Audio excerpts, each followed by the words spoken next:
भीष्म ने सभा को बुलाया, सबने पांडु के पक्ष में निर्णय सुनाया। पांडु को मुकुट पहनाया। धृतराष्ट्र को ठेस लगी थी, यहीं से महाभारत ने नींव धरी थी।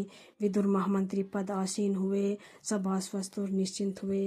गांधारी से धृतराष्ट्र का परिणय कराया। भीष्म ने स्वयंवर से उसे भी उठाया। गांधारी ने सहस परिणय स्वीकार किया। अपनी आँखों पर पट्टी बांधकर धृतराष्ट्र की भांति जीवन स्वीकार किया। शकुनी के मन में भीष्म के लिए उपजा बैर भाव। दुखी बहुत था बहन गांधारी के देख भाव।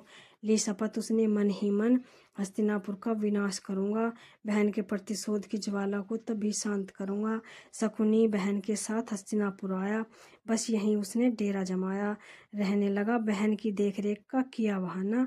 उसको तो हर हाल हस्तिनापुर के विनाश का बीज था बोना। पांडु के जीवन में पटरानी बन कुंती आई। मद्र देश का राजकुमार सेना ले सीमा पर आया। पांडु ने उसे युद्ध में हराया। उसने सारथी बनी बहन माद्री का हाथ पांडु को थमाया। यही सीमा पर आने का उद्देश्य बताया। हस्तिनापुर से रिश्ता बनाया। समय बीता, धृतराष्ट्र के 100 कुमार। पांडु था निर्बल बीमार। कुंती ने जतन बताया, व्यास ऋषि सेवा से मैंने वरदान थपाया। स्वर्ग से मनचाहा देव बुलाऊंगी, पुत्र बलिष्ठ तुरंत पाऊंगी। पांडु ने आज्ञा तब दी थी। कुंती 3 माद्री 2 राजकुमारों की माता बनी थी।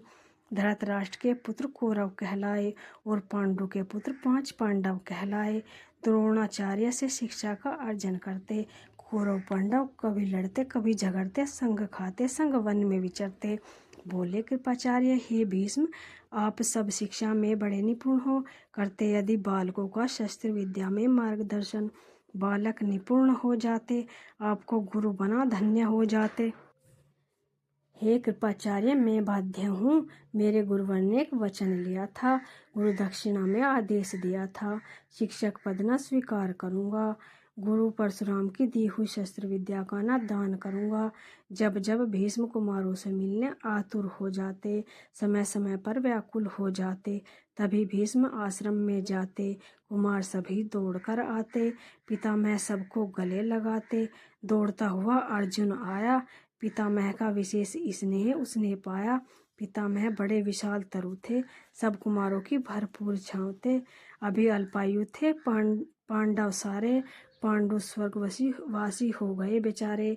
रंगरास यहाँ किसको भाए, धृतराष्ट्र राज्य लोभ में मन ही मन हर्षाए। भीष्म ने खाली सिंहासन पर धृतराष्ट्र आसीन किया था। अल्पकाल के लिए धृतराष्ट्र को राजा घोषित किया था। सिंहासन विराज धृतराष्ट्र बड़ा प्रसन्न हुआ था। अब जाकर स्वप्न उसका पूर्ण हुआ था। हुई इच्छा पूर्ण, मन को तनिक सुकून हुआ था। अधिकार मेरा आज मिल ही गया जो मेरा था। चुटकी से मसल कर मैं पाषाण पीस दूं अगर जोरों का आलिंगन तो तुरंत प्राण निकाल दूं। योद्धा हूँ मैं, वीर भी, माना नेत्रहीन हूँ नहीं, मगर मैं बुद्धिहीन हूँ। अन्याय साथ मेरे उस दिन हुआ था, विदुर के शब्दों से हृदय छलनी हुआ था। कराया पांडु का राज्याभिषेक, मुझे अंधा कह अपमान किया था।